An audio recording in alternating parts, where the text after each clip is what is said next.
Welcome back, everyone. Right, Diablo Watch 2022. It's been an honor, it's been a pleasure, and guess what? I've hit level 47. Everyone, things have actually got worse. There are 2 new categories of purchase available to me. One of them is straight up purchasing a gem.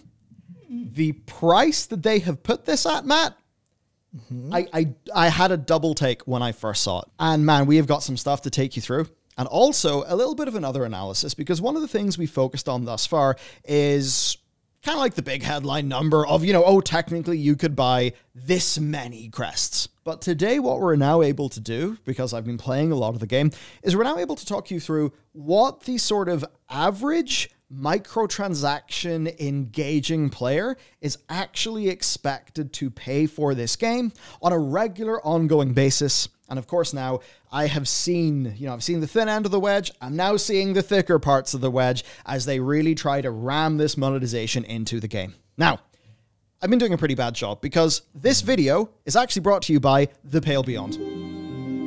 Pale Beyond is the game that we're making. I know there's a load of new folks on today's video. We're also a game studio. We are making it's an indie game. It's a sort of survival, narrative, RPG. If you've heard of the Shackleton Expedition, you like the idea of Antarctic exploration, leadership, making hard choices, managing your resources, rich, kind of unique feeling art style. That's what our team is doing.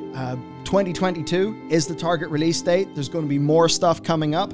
Actually, we'll be at an expo of, well, you'll know who the guy is. You almost certainly watch him already pretty soon. There's cool things coming, so check out the game. Wishlist on Steam. It is absolutely the best way to support the development team. And funny enough, we plan to charge you for the game up front. And that'll be that. We're, because it's a real game, not a thinly veiled cash extraction system. We want to give you value in return for a fair price. What a crazy thing these days.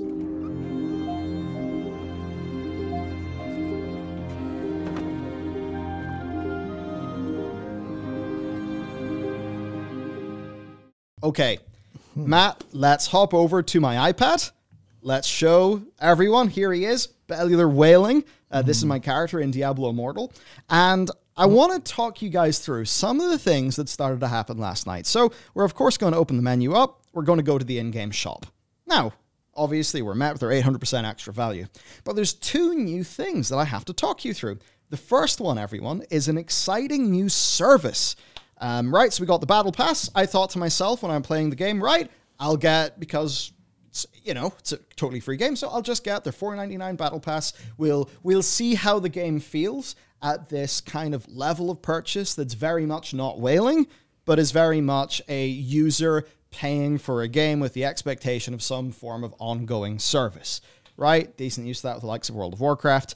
Okay, so that's what I plan to do. Now, there's also, of course, the Boon of Plenty. I'll talk about that a little bit later. We have the new thing. This, everyone, is the Prodigy's Path. I want you to pay special note here. 400% extra value. It's actually got to the stage where, if you know the incredible Neil Cicerega track, 300 megabytes, that's pretty much the intonation that I see all of these percentages for the extra value in. Okay. Yeah, I was doing a little tiny bit of looking into what's considered false advertising. And maybe there's a case to be made for none of those numbers actually making sense or adding up. Yeah. And when we hop over to these bundles, we can actually examine that a little bit more. Yeah. So I'm going to go back here to the Prodigy's Path. So the way that this works is it's basically a battle pass. Just that unlike the other battle pass, it has columns, it has rows, whereas this one has columns. That, everyone, is a major innovation. Now, it's not really like a battle pass in that this is not a thing that expires every 30 days. Instead, it is basically saying, I want to pay £17.99. I don't know, it's maybe $20, $25 for the Americans, in return for the ability to unlock the items that are here on the right-hand column, okay? So this is essentially like you're buying all of these items, but then you have to go and earn them by participating in the game after you've already purchased them. So much like with the Battle Pass strategy, this is a clear play to just increase user, habit formation. But the thing is, these unlock at levels. So I've already got the first level. I haven't bought this because there's the free tier over here on the left-hand side. So 45, 50, 55, 60, and then these are your Paragon levels. Now, the way it works with the Paragon levels is there's almost like a global Paragon level, and if you get too far past that, you know, your progress is kind of like slowed down a little bit, I believe. Yeah, I'm not sure if they modified that because I know they got some feedback in beta that it felt like too rubber bandy. But either way, like, man, getting to Paragon 85, that's going to be a lot of playing Diablo Immortal. Yet, if you want to get the vast majority of the value that you've actually already paid for, that's going to involve playing this game for a long time. So if a user purchases this, they're really going to be having to play a lot of this game.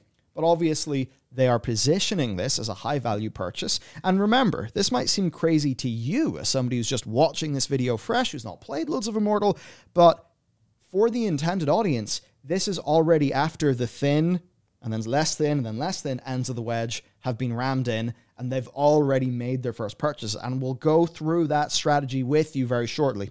So overall, what you get here is, I think it's like 85 or 75 Scotia, and then you get 20 legendary crests. Now, this Scotia is tied into power. So this upgrades a thing called the Heliquary. I'm going to show you my Heliquary now. So here it is, right? Now, basically, whenever you defeat the game's version of a raid boss, you basically kind of like get a bit of the boss and you put it in your Heliquary, and that gives you some more power. So the more that you upgrade your Heliquary, you can see that your combat rating will go up. You'll actually get more power, but like in this case, you know, critical hit chance in the challenge rifts only. Of course, the more of those slots you unlock by leveling up your Heliquary, the more power you'll be able to put into it, right? So if you're really feeling capped on this Hellfire Scotia, then, you know, you're going to feel like you want some more. So that's one of the ways where they feel that this optional purchase will be, you know, very alluring to players. So that's $17.99, okay? Next, I'm going to talk through how they straight up basically sell a gem for 90 quid. Perhaps that's $100, maybe $109 in the USA. So I'm going to go to bundles. Now, you guys will all be aware of these bundles, right? Now, whenever I logged in, of course, I hadn't unlocked most of these. But just after I found out about the Prodigy's Path, I discovered there was a new tab. A new tab had appeared here in the shop called Specials. Now, here you can purchase the Token of the Worthy, Symbol of the Worthy, and Icon of the Worthy.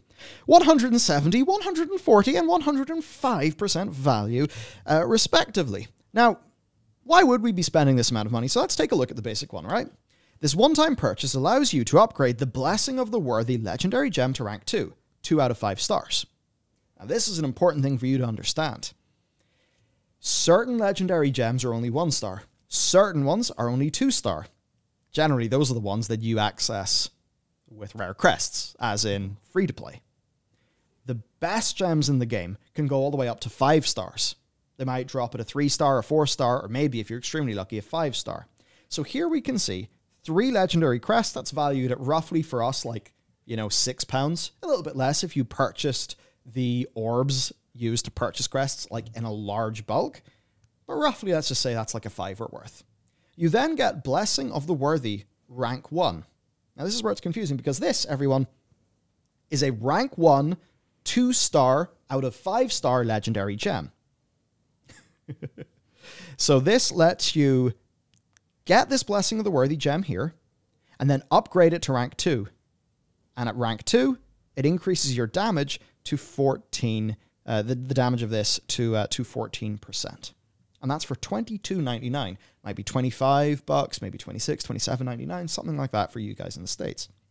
Now, if we were going to move up from a rank 2 to a rank 3, okay, this is giving you the 2 star. But look at this.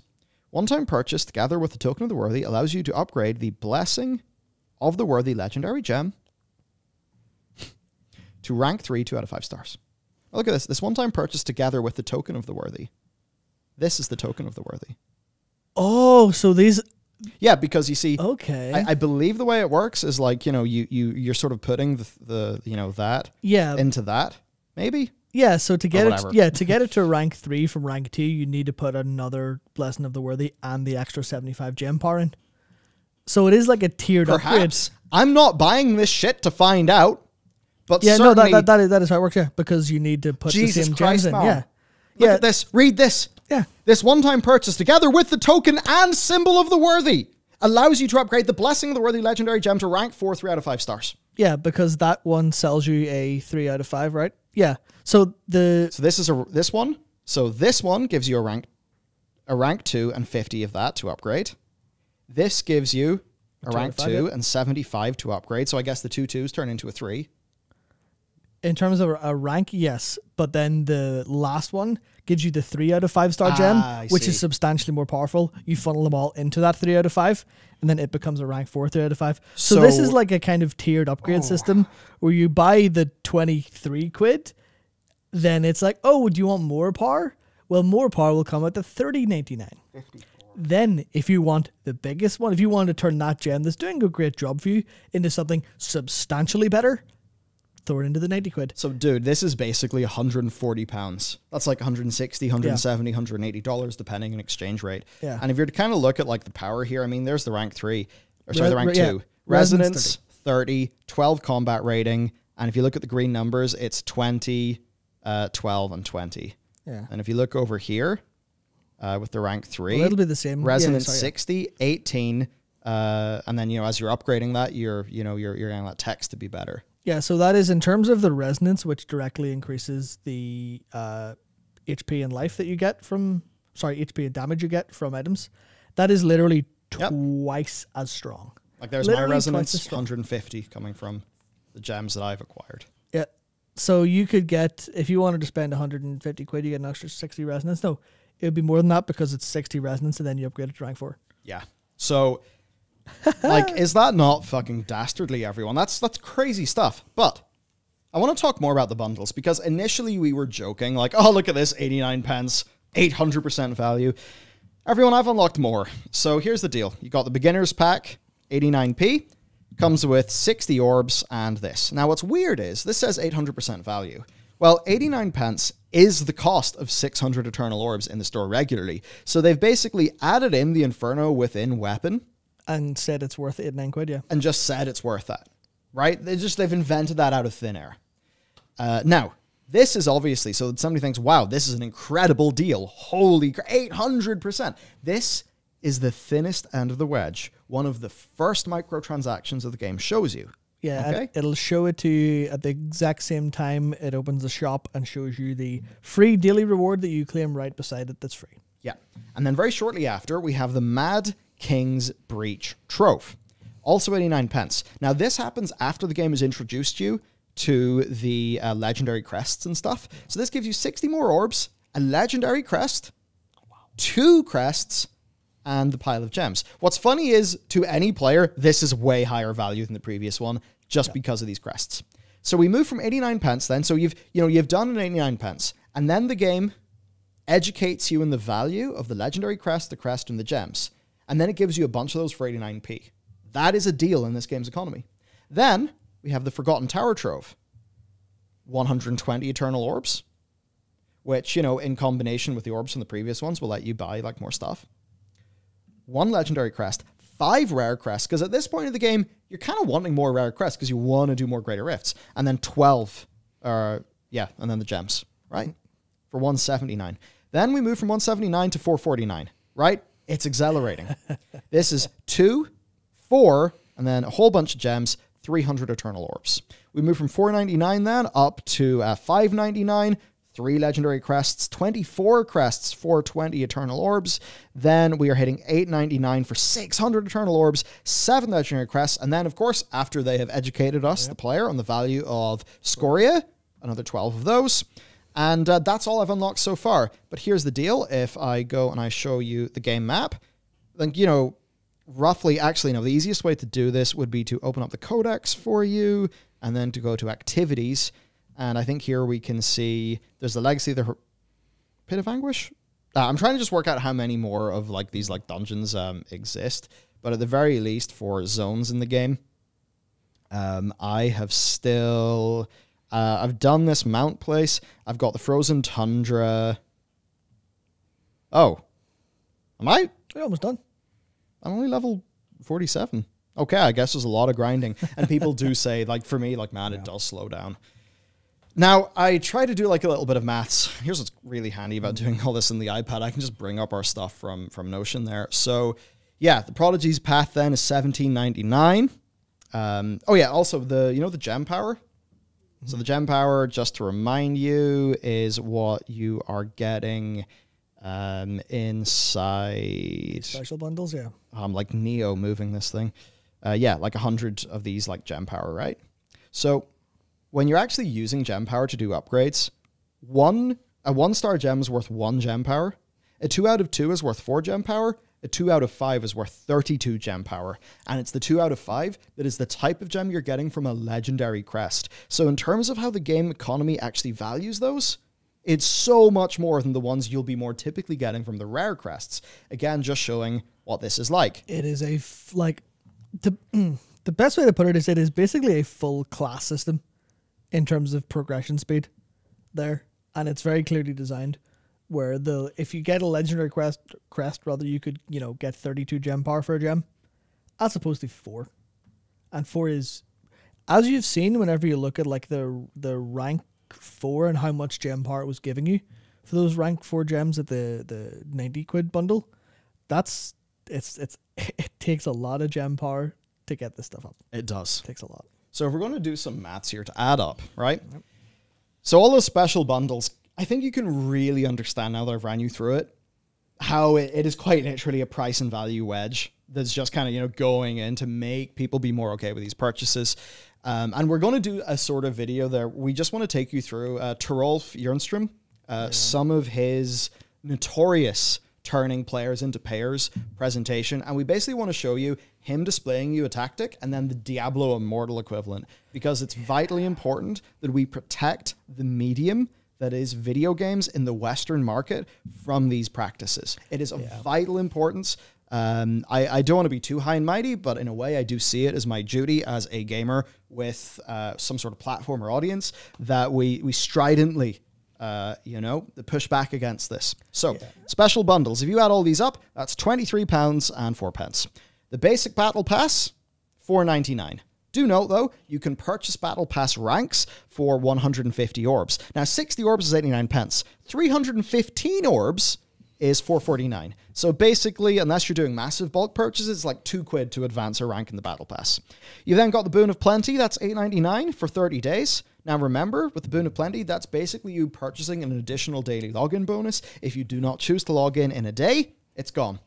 They won't send it to you in the mail the next day. It's friggin' gone. Same way the battle pass is gone if you don't reach the max level by the time it runs out, and the same way that the Prodigy's path requires you to be 85 Paragon level to unlock all the value you bought. And that's something, just to briefly talk about it, I've been reading into monetization reports in mobile and free to play from a research company called Swerve, and one of their latest ones in 2019 suggested that it now takes whales a lot longer to actually hook in. It takes players a lot longer to get kind of swept up in these games, turn them into hobbies, turn them into habits. Yeah. Because obviously there's so many of them. And that's why you see all of these systems that are designed to take longer. Things for you to pay now and get access to it later. It fundamentally, because this may be a little bit of a tease for a video coming out later this week, but there are two fundamental things there. One is the habit building, habit formation over time, and the becoming hobby and part of identity. But the other thing is called the IKEA effect, where if you work for something or if you put a bit of effort into something, you artificially rate it substantially higher in value. Yeah. 63% of people surveyed would pay more for IKEA furniture than the equivalent that they didn't build. They weren't like fully aware of what was going on. It was like, you've built this. Would you pay X for this or X for this? They were equivalent, but because they were the ones who built the IKEA furniture, they're like, oh no, I unconsciously, I put my work into that, so it's worth more to me. Absolutely. Yeah. Okay. So I've covered the Boon of Plenty, right? We then have the Prodigy's Pass at $17.99.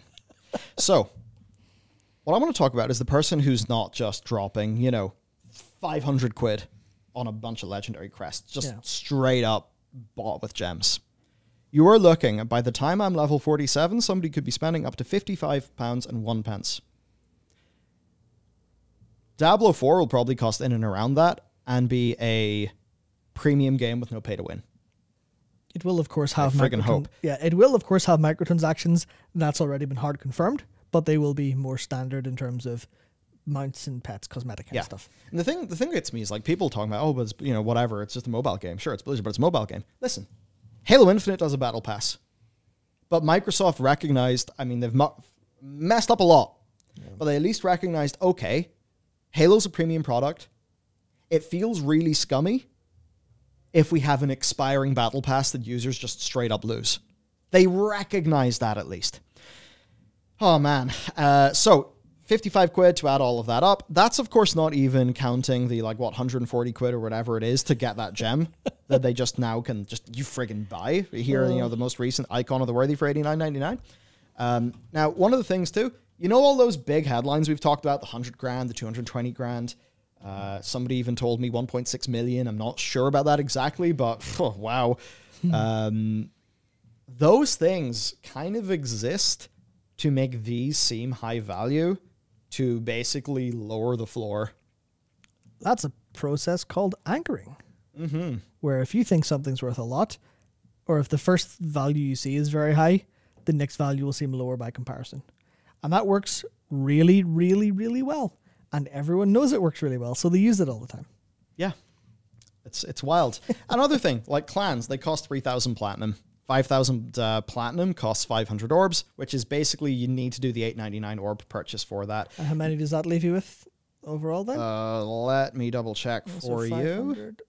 Oh, so that leaves you with 130. 130, which is not enough to buy anything. Well, it's enough to buy these, but that's it.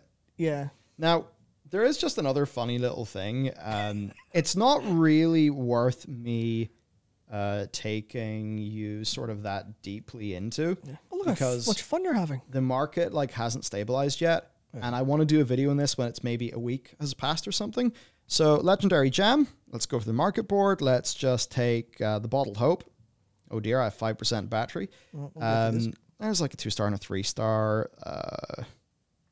I mean, that's 100. That's going for 128,000 platinum. Okay, so if we go into the store and we go to currency and we go to platinum, you basically need to buy let's just say 12,000 orbs worth.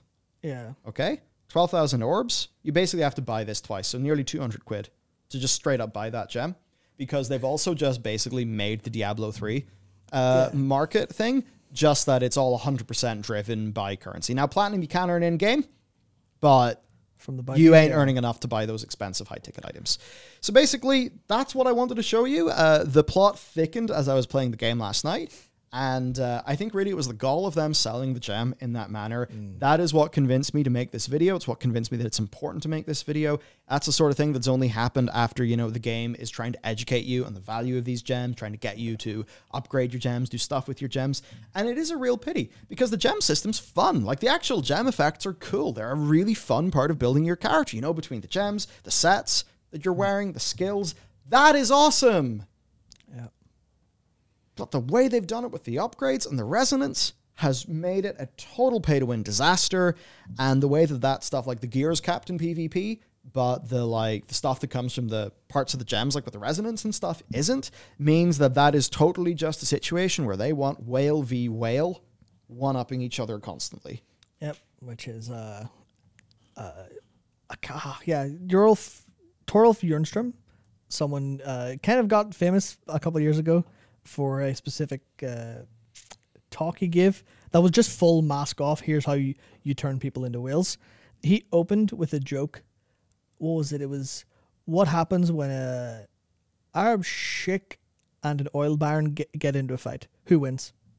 The game company does. I remember hearing, actually, was it from him that there was a Transformers game that basically had a skew developed for basically for the Middle East. Yeah, it was oil money dudes to fight each other. I think it might have been specifically been a Saudi Arabian variant of that game in that app store, in that market, where all the prices were just jacked up. And they're like, yeah, works. Why not? Yeah. It's dynamic pricing. It's fine. It's regional. It's fine. Yeah, this guy will pay 50 quid for a Coke. Yeah. Why not charge him 500 grand for Optimus Prime's jockstrap? Yeah, no, that's a... Yeah. It's brutal. I mean, because obviously a lot of this is pay to win, But as we'll go into a little bit later this week, it's not just about pay to win. That could be a good distraction. Obviously, it's terrible that it is, but that could be a good distraction away from what ultimately turns into the real problem. And just to say a little bit of what I've written down to go over. There are massive subfields of psychology used, quite frankly, for evil. The same way the likes of pickup artists study seductive science, marketing and advertising people have their own form. They have psychology. They have behavioral psychology. They have psychology in advertising. They have something that's called, compliance as a field. And they do all that research. You don't do that research because you're probably a moral human being who doesn't want to manipulate others specifically. But they do. They know it all. And they use it in every single bit of video game that you play, especially in Diablo Immortal. Everything is linked. There is a direct correlation in the Marketing 101 handbook, in the How to Force Compliance Out of People handbook. There's a 1-to-1 translation for every single sale, every single item, and every single game mechanic. Yeah. Blizzard are betraying their legacy. They are engaging in psychologically manipulative practices that are not aligned with delivering user value. It makes sense for money, but the thing is, I want World of Warcraft to be the fastest selling PC game of all time, where it has 15 million subscribers again, and Blizzard's stock price or whatever, everything's great. I literally want that. I just want it to be because there is a fair exchange of value. And what happens here is they create problems, they mine into your psychology, and they're no longer focused on delivering a fair exchange of value. This is just everything gone wrong. They're moving this onto the PC platform. We cannot let this be okay. In the same way that we said no to Star Wars Battlefront 2, we have got to be loud about this. I've heard from a little bird that at one point this game was it had cosmetics and battle pass. And I would have been fine with that. 100%. I would have been fine for something where you could progress a little bit faster if you're on the battle pass, maybe. You could, I'm sure it would be enough that some people would call it pay to win. Be pay to go a bit faster. Maybe something like that could have still sort of been okay and maybe made a little bit more sense in the context as being a PvE game mostly. But they have just went so deep, so hard. I don't know. I wonder, almost, do they see Lost Ark do super well? People be super excited and think, oh, fuck, they will pay for money. Or they will pay for power. Okay, we'll do it. I don't know what happened.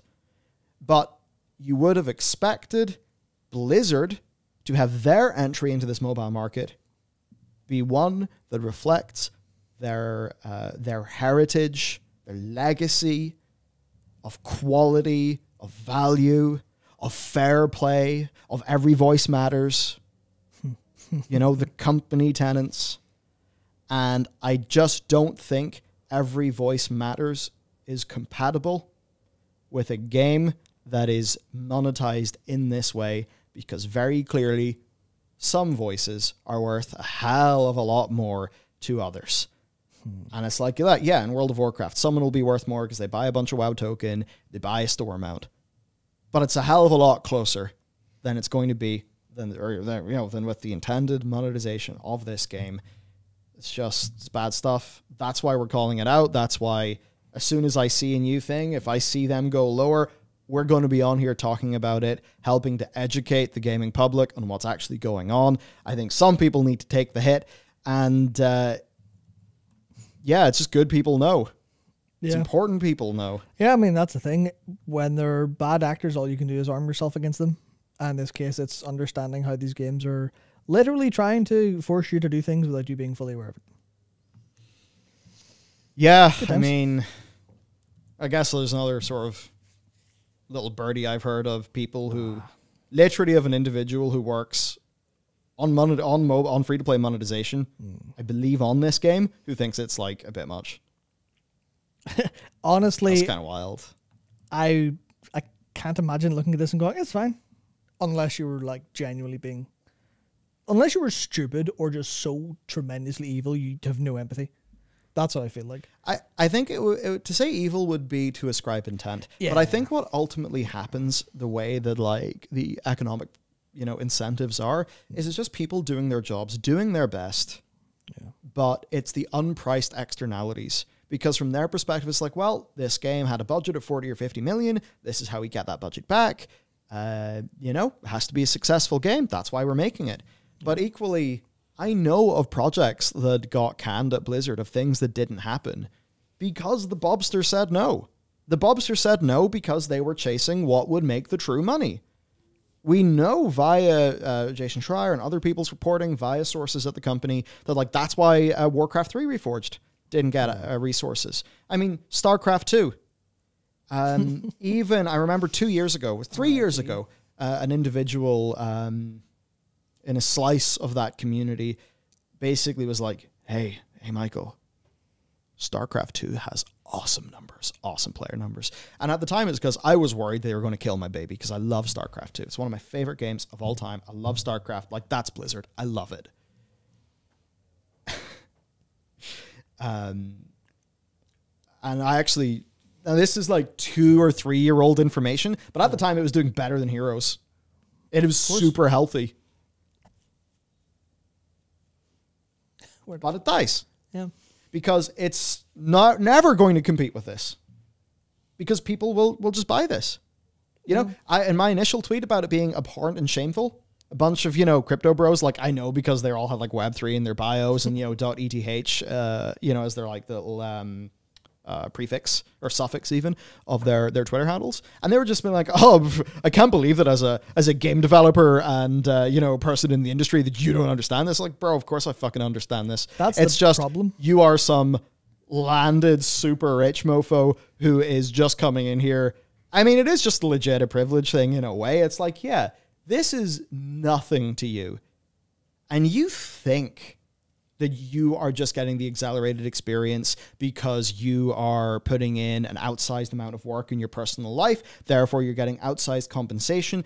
Therefore, you play the game more efficiently so you can have a similar gameplay enjoyment experience to the unwashed masses. But they don't appreciate that the experience that the unwashed masses get is so much worse in order for them spending all that money to make sense.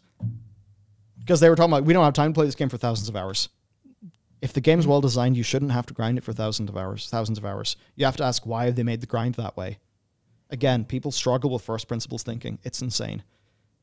So there you go. That is basically the situation for this video. I'm going to push through to 60. Wish me luck, everybody.